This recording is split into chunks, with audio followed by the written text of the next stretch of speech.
Maswerteng umaga po mga ka-STL. Narito na po ang resulta ng STL Bulacan para sa araw na to, first draw. April 2, 2025, araw ng Miyerkules.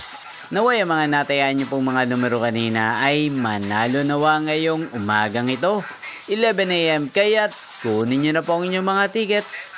Narito na po ang resulta.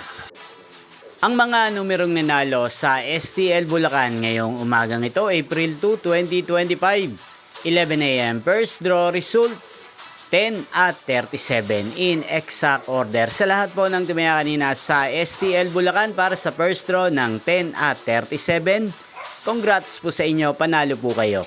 Again, 10 at 37. At ngayong umagang ito sa STL Bulacan, atin pong i-shoutout si Kuya Gio ng Bulacan. Shoutout po sa inyo, Kuya Gio. Sana po'y manalo din ang mga numerong tinataya nyo sa STL Bulacan. At sana'y nasa mabuti po kayong kalagayan. Gayon din po sa lahat ng mga subscribers ko sa Bulacan. Shoutout po sa inyo. Sana'y nasa mabuti rin po kayong kalagayan. Inyo pong napanood ang resulta ng STL Bulacan. Magkita-kita pong muli tayo mamayang 4 PM. Thank you for watching.